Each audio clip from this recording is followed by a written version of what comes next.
Everyone, कैसे हैं आप सब। उम्मीद करती हूँ आप लोग अच्छे होंगे। जैसा कि आप लोग देख पा रहे हैं स्क्रीन पे कि आज हम डिस्कस करेंगे क्लास 9th की उर्दू बी की मार्किंग स्कीम। ठीक है, तो अगर आप लोग ने इसे पेपर को दिया है तो पेपर आपके पास होगा, आप लोग लेके सामने बैठ जाइए। ये मार्किंग स्कीम है, इसमें मैं आपको ये बताऊँगी कि भाई आप कितने क्वेश्चन सही करके आए हैं और कितने क्वेश्चन आपके गलत होने वाले हैं। ठीक है, और आप लोग से भी ये रिक्वेस्ट है कि भाई पूरी वीडियो देखने के बाद आप लोग भी कमेंट में ज़रूर बताइएगा कि भाई आप कितने क्वेश्चन सही करके आए हैं या कितने आपके गलत है। तो चलिए देख लेते हैं इसमें क्या क्या बताया गया है। अब अगर आप देखेंगे तो ये 80 मार्क्स का आपका पेपर था, 3 घंटे का था। ठीक है, ये मॉर्निंग शिफ्ट है, इवनिंग शिफ्ट में मैं आपकी जल्दी से जल्दी अपलोड कर दूंगी। हम थोड़ा सा जूम कर लेते हैं। तो देखिए, पहले आपका ना इख्तिबास होगा। ठीक है, मीरा जी के बारे में पूरा इख्तिबास था कि वो कब कहाँ पैदा हुए, कहाँ कहाँ उन्होंने मुलाजमत की। तो अगर आपने ये सारे सवाल के जवाब दिए हैं तो ये सारी बातें ठीक हो जाएंगी। देखिए यहाँ क्या लिखा, मीरा जी ने अदबी दुनिया लाहौर में अपने मुलाजमत का आगाज़ किया। यानी सबसे पहले उन्होंने अदबी दुनिया जो लाहौर से निकलने वाला एक अखबार था उस पर उन्होंने क्या करा है, काम करना शुरू करा है। फिर उसके बाद माहनामा, माहनामा किसे कहते हैं, जो महीने में एक बार शाया होता है। हफ्तवार जो हफ्ते में एक बार आता है, जिसे इंग्लिश में वीकली कहते हैं। ठीक है, इसी तरह से माहनामा मतलब होता है मंथली। इसी तरह से देखिए आपका अगला सवाल लिखा है कि भाई जवाब आपको लिखना था, तक़सीम हिंद और आज़ादी के बाद मेहरा जी ने मुंबई में मुस्तकिल सुकूनत इख्तियार की। ठीक है, तो उन्होंने पूछा होगा कि कहाँ सुकूनत इख्तियार की, तो आपको ये जवाब देना था। अगला सवाल का जवाब देखिए लिखा है कि मीरा जी ने माहनामा जो साक़ी था जो दिल्ली से निकलता था उसमें भी कॉलम लिखे थे। ठीक है, इसके बाद देखिए मीरा जी ने नून मीम राशिद के साथ आज़ाद नज़्म की शुरुआत भी की थी। ठीक है, इसके बाद अब आपका यहाँ पे नज़्म वाला इक़्तिबास था। अगर आप ये सारे जवाब लिख के आए हैं तो आपका ठीक है ना, मैच कर लीजिए क्योंकि थोड़े बहुत सेम होते हैं, इसमें थोड़ा कम थोड़ा ज़्यादा चल सकता है। अब देखिए आपको सबक का दिया गया है कि बताओ ये कौन सा सबक का इक़्तिबास था, तो आपको जवाब देना था एहसान का बदला एहसान। ठीक है, इसके बाद अगला सवाल था कि भाई दुकानदार ने जो घोड़ा है वो किस गर्ज से ख़रीदा था, तो तिजारत की गर्ज से ख़रीदा था। अब देखिए इससे अगला सवाल आपको दिया होगा तो उसका जवाब ये लिखा है कि दुकानदार ने डाकुओं से बचने की ये तरकीब निकाली कि उनके 2 एक वार खाली दिए, लेकिन जब देखा कि वो छुपे हैं मतलब और बहुत ज़्यादा हैं, तो उसने क्या करा, अपना घोड़ा लेकर घर की तरफ मोड़ लिया। ठीक है, तो ये जवाब आपको सारे इक़्तिबास में मिल गए थे। मुझे नहीं लगता यहाँ पे आपको कोई भी जवाब बताने की ज़रूरत है और उम्मीद करती हूँ आपने ये सारी चीज़ें सही लिख ली होंगी। ठीक है, अब जैसे नज़्म थी तो इसमें हो सकता है कि आप कंफ्यूज हो गए हो तो किसकी है, ये एक देहाती लड़की का गीत में से आपसे लिया गया था ये। ठीक है, अब हम बात कर लेते हैं आपके जो मज़मून वग़ैरह आते हैं। तो उसमें मैं आपको हर बार बताती हूँ कि भाई जब मज़मून लिखने को आता है तो उसमें यही होता है कि आपने स्टार्टिंग कैसे की, आपने बीच में कैसे लिखा और आपने उसको ख़त्म कैसे किया। ठीक, इसके आपको नंबर मिलते हैं। इसके अलावा बीच में एक चीज़ होती है ज़बान बयान, कि आपका इमला कैसा है ना, आपने सही लिखा है या नहीं लिखा है, या आपने अल्फाज कैसे इस्तेमाल करें, बिल्कुल नन्हे बच्चे की तरह इस्तेमाल करें या एक अच्छे लिखने वाले की तरह आप अच्छे अल्फाज इस्तेमाल करें। तो इन सब चीज़ों का भी नंबर मिलता है। ठीक है, इससे भी फ़र्क पड़ता है। दरख्वास्त में भी सेम यही होता है कि भाई सबसे पहले आपने अलक़ाब व अदाब कैसे लिखे, सही लिखे नहीं लिखे, बख़िदमत जनाब, प्रिंसिपल साहब, ये सब चीज़ें सही लिखी है या नहीं, है ना। फिर उसके बाद जो उसके अंदर का नफ्स है, यानी जैसे आपको इस बार मिला था कि भाई आपको क्या करना है, शादी में जाना है ना, यही वाला था ना शायद इस बार। ठीक है, तो जो भी था बहरहाल, तो वरना तो हर बार सेक्शन चेंज का या फिर फ़ीस माफ़ी का ही आता है। ठीक है, चलिए खैर बदलते रहते हैं, कोई इससे बड़ी बात नहीं है। लेकिन ये है कि अगर आपको एक बार पैटर्न पता है ना कि पैटर्न कैसा रखना है तो फिर आपके लिए कोई बड़ी बात नहीं है। ठीक, चलिए अगले सवाल पे अगर हम आ जाते हैं तो आपका क्वेश्चन है कि ये किससे लिया गया है, यानी दोनों में से किसी एक का खुलासा आपको बताना था। चाहे आप बहादुर शाह के हाथी का बता दीजिए, चाहे आप नादान दोस्त का बता दीजिए, है ना। तो देखिए इस पर एग्जैक्टली जवाब नहीं लिखा है इसमें। आप अगर उस चैप्टर को लिख के आए हैं बढ़िया से तो आपको मार्क्स मिल जाएंगे। अगर आपने कुछ उल्टा सीधा कर दिया है तो आपको नंबर नहीं मिलेंगे। ठीक है, जैसे इसमें ये पूछा गया था कि भाई बहादुर शाह का हाथी जो है, इससे आपको क्या, इसका खुलासा क्या है, तो आपको बता देना होता कि भाई बहादुर शाह का हाथी जो है उसका नाम मौला बख्श है ना, और वो हाथी बहुत लंबा चौड़ा सा है, इसलिए उन्होंने लाहौरी दरवाज़ा भी तोड़वाना पड़ा, है ना। वो बादशाह की आदतें और जो हाथी है उसकी आदतें बहुत कुछ मिलती जुलती हैं, सबकी मदद करना, मिल बांट के खाना, मिल बांट के रहना, ये सारी चीज़ें उसमें दिखाई गई हैं। अगर आप नादान दोस्त का करना चाहते हैं तो नादान दोस्त हमें ये पैगाम देता है कि भाई हमें कोई भी काम बिना सोचे समझे या बड़ों की सलाह लिए बगैर नहीं करना चाहिए, है ना। तो देखिए बच्चों ने तो बेचारों ने मोहब्बत में आके कि चिड़िया कैसे खिलाएगी इतने बच्चों को, है ना। बच्चे सर्दी गर्मी में कैसे रहेंगे, बरसात में भीग जाएंगे, उन्हें धूप लगेगी, है ना। ये सब उन्हें तो मोहब्बत थी चिड़िया से और चिड़िया के बच्चों से, लेकिन हकीकत में वो क्या कर रहे थे, नादानी कर रहे थे, है ना। हकीकत में तो उन्होंने नादानी ही की। तो वो चीज़ यहाँ आपको बताई गई है, ठीक है।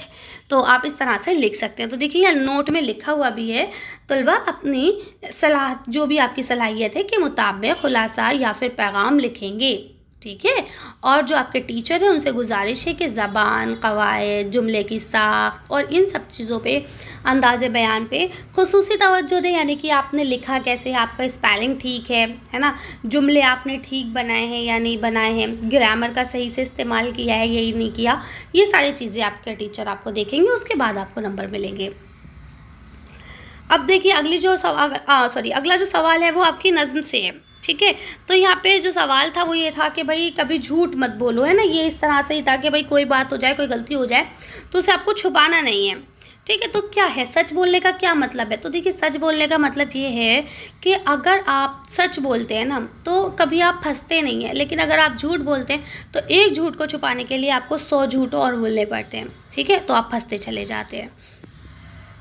इसके बाद आपसे ऑप्शन में ही था कि हिंदू मुस्लिम जो नज़्म है उसका मरकज़ी ख़याल बयान कीजिए। तो आपको पता है ये बात, मैं आपको जब आपका मैराथन बनाया था उसमें भी आपको ये बात बता दी थी कि भाई हिंदू मुस्लिम का मरकज़ी ख़याल बस इतना सही है कि हमें क्या कहना है, मिलजुल कर रहना है ना। हम हिंदू या मुसलमान बाद में, हम सबसे पहले क्या है, हम सबसे पहले इंडियन है, हिंदुस्तानी है ना। और जब हम मिलजुल कर रहेंगे तभी हमारे देश की, हमारे कौम की, हमारे वतन की क्या होगी, तरक्की होगी, ठीक है। तो ये हमें यकजहती का मतलब क्या होता है, मिलजुल कर रहना। इसका ही क्या करती है, मतलब सलाह मशवरा देती है। अच्छा, अब आपका MCQ आ जाता है। तो देखिए इसमें सही जो है वो मस्जिद हो जाएगा, है ना। ज़मीर के लिए मीर हो जाएगा सही, ठीक है। ज़मीर का मतलब क्या होता है, जो इस्म की जगह पे इस्तेमाल होते हैं, तो मेरी जो है वही इसका सही जवाब है। सवालात ये आपका प्यूलर है, इसके अलावा अगर आप कुछ और लगा के आए तो आपका गलत हो जाएगा। यहाँ पे छाँव, ठीक है। वफ़ादार, लायक़ किस में लगा है, लायक़ा पीछे लगता है, वफ़ा आगे वर्ड हो गया और दार उसके पीछे लग गया, तो लायक़े की मिसाल क्या होगी, वफ़ादार, ठीक है। अब यहाँ पे जो लिखा हुआ है फूल सा बच्चा, ठीक है। तो फूल सा बच्चा जब आपको लिखा हुआ है तो इसमें जो बच्चा है उसे किससे तशबीह दी गई है, फूल से, ठीक है। तो ये तशबीह की मिसाल है। इसके बाद मुहावरा है वो, और फिर यहाँ पे देखिए कुछ बच्चे गड़बड़ करके आए हैं।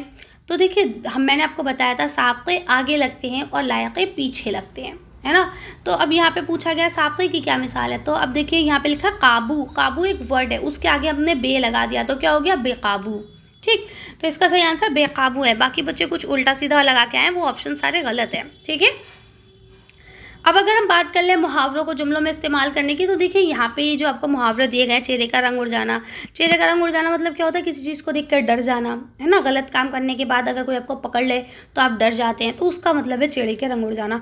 तो अब आप जो चाहें इसका मुहावरा इसका इस्तेमाल कर सकते हैं, ज़रूरी नहीं है कि आप यही इस्तेमाल करें।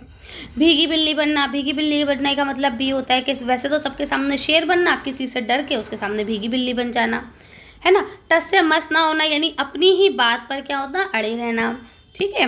इसी तरह से नज़र बचाना, नज़र बचाना मतलब होता है चुप्पे से भाग जाना, ठीक है। तो यहाँ देखिए लिखा हुआ भी है कि जुमले जो हैं वो सिर्फ नमूने के तौर पर दिए गए हैं, आप लोग जो है अपने आप से भी कोई जुमले बना सकते हैं, ठीक है।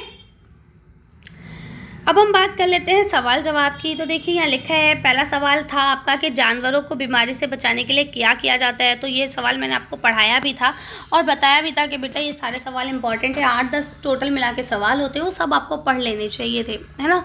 तो जानवरों को बीमारी से बचाने के लिए क्या करते हैं, उनको दवा दी जाती है, उनका पिंजरा जो है वो साफ़ किया जाता है, ठीक है। अगला सवाल था बहादुर शाह ने लाहौरी दरवाज़ा क्यों तोड़वाया था। तो आपको पता है कि मौला बख्श जो है बहुत ऊंचा था और उस पर अगर अमारी लगा दी जाती थी तो वो दरवाजे से नहीं निकल पाता था, इसलिए उस दरवाजे को तोड़वाना पड़ा।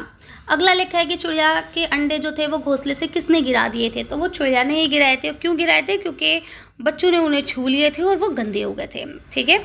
अब अगला सवाल देखिए लिखा है कि मौला बख्श किसका नाम था। तो आपको जवाब में देना है हाथी का, ठीक है। अब लिखा है कि श्यामा और केशव किसके किरदार थे। तो नादान दोस्त के थे।